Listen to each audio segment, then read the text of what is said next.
régional. En fait, la problématique à laquelle voulait répondre Juridoc, c'est comment trouver facilement les textes juridiques réglementaires dans un endroit unique, sous forme de guichet unique de la documentation juridique. Et donc, nous, notre challenge, c'était de collecter l'ensemble des textes. Il faut savoir qu'aujourd'hui, au Sénégal, il n'y a pas de site officiel du journal officiel. Nous, ce qu'on a fait, on a numérisé tous les journaux officiels de 1960 jusqu'à nos jours. On est à 93% donc là de numérisation, et ce qui nous permet d'avoir aujourd'hui plus de 30 000 textes qui sont numérisés, digitalisés et à jour. Et donc, en plus de ça, on complète avec la jurisprudence. On collecte la jurisprudence, on enlève des données personnelles et on offre un accès à la jurisprudence pour les professionnels du droit, les avocats, les juristes d'entreprise, toujours dans cette logique de guichet unique. C'est-à-dire on peut aujourd'hui, grâce à l'intelligence artificielle que nous avons mis en place, poser une question, avoir une réponse et surtout avoir les références de texte qui appuient cette réponse-là. Le travail ne prendra jamais fin parce qu'il y a un travail de mise à jour quotidien. Donc on n'arrête pas de mettre à jour, on n'arrête pas de collecter des textes. Donc on ne se limite pas aussi à insérer les nouveaux textes, mais comme vous savez en droit, donc il y a un texte qui peut sortir, qui peut avoir des modifications en cascade sur les anciens textes. Et donc ce travail, c'est un travail sans fin. Les assises des Daara ouvertes ce mardi à l'Institut islamique de Dakar. Cet événement marque le début d'une réflexion approfondie et d'une concertation nationale sur la modernisation et l'intégration pleine des Daara dans le système éducatif sénégalais. La rencontre présidée par le ministre de l'Éducation nationale, Moustapha Maba Guirassy, s'inscrit également dans le cadre de la lutte contre la mendicité des enfants talibés. Écoutons à ce propos le ministre de l'Éducation nationale, Moustapha Maba Guirassy, qui s'est exprimé au micro de Ndella Ndiaye. L'intégration des Daara dans le système éducatif ne saurait se faire en opposant les savoirs. Elle doit se faire en les articulant. Aux côtés du Coran et de la jurisprudence, les pensionnaires des Daara doivent pouvoir accéder, s'ils le souhaitent, à la maîtrise de l'informatique, de l'anglais, de la pensée critique, des sciences modernes, sans jamais perdre leur ancrage spirituel. L'ouverture n'est pas une pulsion, elle est élévation. Les Daara sont une composante essentielle de notre mémoire collective et de notre avenir éducatif. Mais ils s'inscrivent aussi dans un paysage spirituel plus vaste. En réaffirmant aujourd'hui notre engagement envers les Daara, le gouvernement agit avec la même volonté d'équité et de reconnaissance à l'égard de toutes les formes d'éducation religieuse présentes sur notre territoire. Dans le respect de notre diversité spirituelle, chaque expression de foi et chaque cadre éducatif confessionnel, quelle qu'en soit l'obédience, trouve sa place dans la construction d'une société sénégalaise harmonieuse, inclusive et fidèle à ses valeurs de tolérance. Mais au-delà des structures et des textes, cette initiative s'ancre dans une volonté ferme de répondre à une souffrance humaine qui nous interpelle chaque jour. Elle s'inscrit dans le cadre de la lutte contre la mendicité infantile. Ce drame silencieux qui expose les enfants talibés, souvent livrés à eux-mêmes, à l'errance, à l'insécurité et à la précarité. En plaçant donc les Daara au cœur d'une réforme inclusive et structurelle, nous affirmons qu'aucun enfant du Sénégal ne sera plus laissé à la marge. Chaque destin mérite protection, dignité et espérance. Mais notre responsabilité ne s'arrête pas à la lutte contre la mendicité des enfants talibés. Elle s'étend aussi à un autre fléau, plus silencieux, mais tout aussi corrosif. La banalisation de l'indécence et la perte de repères dans nos espaces éducatifs. En réinvestissant les Daara dans le projet éducatif national, en les plaçant au cœur d'une vision de transformation, nous ne corrigeons pas seulement les déséquilibres structurels, nous réintroduisons un souffle moral, une exigence éthique, un langage du cœur qui manque cruellement à nos écoles. À l'approche de l'hivernage, le gouvernement sénégalais a tenu hier à la primature un conseil interministériel consacré à la prévention et à la gestion des inondations. Objectif, anticiper les risques et coordonner les actions pour protéger les populations et les infrastructures. Plusieurs mesures ont été arrêtées couvrant l'ensemble des volets. Le ministre de l'Hydraulique et de l'Assainissement a été chargé de lancer sans délai les opérations pré-hiver nage qui devront être finalisées d'ici le 15 juillet 2025. Écoutons Cheikh Tidiane Dièye, ministre de l'Hydraulique et de l'Assainissement. Préparons de la meilleure des manières. Nous avons vraiment fait tout ce qu'il fallait faire en ce moment pour être à ce niveau de préparation. Nous avons anticipé tout ce qui pouvait l'être et avons impliqué tous les acteurs qui ont un rôle à jouer dans le processus de prévention et de gestion des inondations. Nous savons donc qu'une fois que nous aurons fini cette réunion et que le Premier ministre aura pris les décisions, nous nous attellerons tous ensemble à la mise en œuvre, mais de manière concertée, en ayant toujours à cœur de le faire de manière diligente et dans une approche mutualisée, puisque c'est ce que nous faisons depuis le début, faire en sorte que tous réfléchissent ensemble, tous agissent ensemble et évaluent après l'action menée sur le terrain. Cette fois-ci, la prévision sera beaucoup plus précise, millimétrée, sur le temps, l'espace et les risques possibles. Ce qui peut permettre à plusieurs autres ministères de pouvoir prendre les devants et puis anticiper aussi pour la protection civile et tout le reste. À l'occasion du Afrique CEO Forum, le président de la République Bassirou Diomaye Diakhar Faye a accordé un entretien à Jeune Afrique Media Group. Lors de l'interview, le chef de l'État du Sénégal a abordé plusieurs questions, notamment la souveraineté numérique avec le New Deal technologique évalué à 1,7 milliard de dollars américains d'investissement avec l'accompagnement de partenaires publics privés.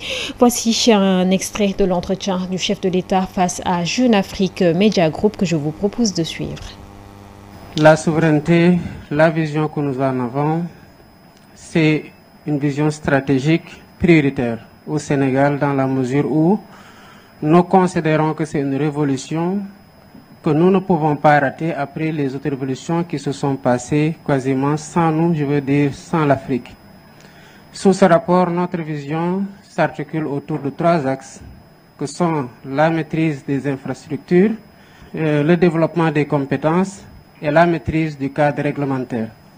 Bien entendu, cela ne veut pas dire enfermement ni autarcie, bien au contraire, nous la concevons comme une opportunité de s'ouvrir aux partenaires internationaux et en même temps de pouvoir bâtir une stratégie de collaboration qui rééquilibre les rapports au profit de l'Afrique, de nos pays, et qui nous garantisse une protection de nos données, une maîtrise de nos infrastructures à travers la construction d'infrastructures sur lesquelles nous avons le contrôle total. Nous savons que sous ce rapport, la donnée devient de plus en plus un élément extrêmement important. Ça demande beaucoup d'investissements que les États ne peuvent pas, pour des pays comme ceux qui sont de la trempe de notre pays, le Sénégal et même les pays africains au-delà d'ailleurs, simplement couvrir par un investissement public. Il faut à la fois un investissement massif, tant sur le plan des investissements publics que des investissements privés. Le New Deal technologique que nous avons conçu au Sénégal, nous l'avons évalué à 1,7 milliard de dollars. À présent, le reportage du jour. Entre greffage long ou court, les choix sont multiples. À quelques semaines de la fête de Tabaski, les perruques gardent la cote. En tout cas, d'après la remarque faite au niveau des dames rencontrées au marché HLM, Danone, Rauher et Vietnamiennes sont les vedettes cette année. Amsatou Gano dans ce reportage. La Tabaski rime avec élégance, sobriété et glamour. Ainsi, pour obtenir ce résultat, la coiffure ne déroge pas à la règle. Pour rehausser la beauté de la femme, nous sommes au marché HLM pour constater les tendances des cheveux naturels pour la Tabaski 2025. Vietnam donori quoi, yoy tendance bi instant bi ak boucle yi Les tendances sont les Vietnam d'honneur bouclés. Les jeunes filles adorent ces types de cheveux. Chacune a sa préférence car certaines choisissent les frisés romance et entre autres. Nous sommes là pour assurer les choix des jeunes filles en termes de cheveux. Il y a les Vietnam et le 5x5. Les cheveux naturels se vendent petit à petit. Malgré la conjoncture économique assez difficile, leurs prix dépendent de leur qualité, mais aussi de leur longueur. Vietnam, on a une longueur 10, on a une longueur de 10 pour le Vietnam. Concernant les Kim, il y a les Kim frontales qui ont une longueur de 8 à 32. Pour la longueur 12, elle coûte 40 000. Mais avec la promotion, elle peut coûter moins cher. seer na trop mais et puis qualité la koo fet parce que xale jigéen ñi moom kenn ñoo yor ñoom seen xaalis ñoom ñoo ko yor et puis kenn mënu leen nax à chaque fois moo tax suñu jënd rek qualité lañ jënd et puis ngeen qualité moo gën quantité. Dans cette perspective de préparatif, certaines filles préfèrent les perruques finies et d'autres jettent leur dévolu sur les boules de cheveux pour ensuite les faire coudre. Ainsi, ceux qui les confectionnent expliquent le pourquoi de ce choix.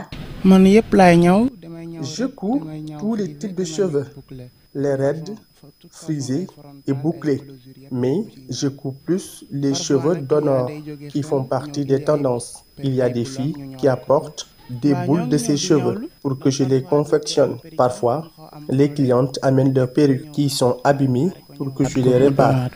Ainsi, quand les hommes sont plus portés vers le mouton, les filles, elles, se bousculent au portillon des salons de coiffure avec le rêve d'être très belles le jour de la fête. Et c'est l'heure du round-up de l'actualité internationale présidentielle en Guinée. Depuis Abidjan, le Premier ministre avance la date de décembre 2025. Amérique, Donald Trump s'imagine voler dans un jet offert par le Qatar. De sérieuses questions éthiques et sécuritaires se posent. Je vous propose de suivre l'essentiel de l'actualité internationale avec Aïssa Touba.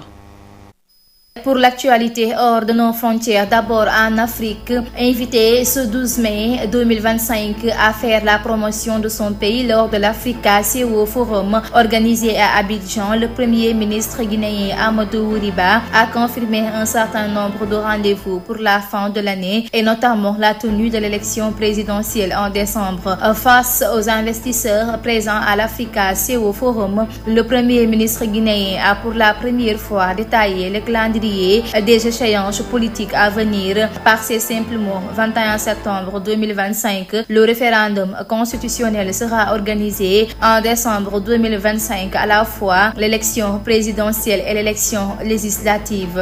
Toujours en Afrique, la Finlande restitue ce 13 mai 2025 au Bénin un trésor disparu depuis de nombreuses années. Cette pièce, un katakale, un siège royal à 3 pieds provenant du Dahomey, a été retrouvé au musée national finlandaise grâce au travail mené par une historienne de l'art et à une conservatrice du Kansalis Mueso. La cérémonie se déroulera au palais de la Marina au siège de la présidence.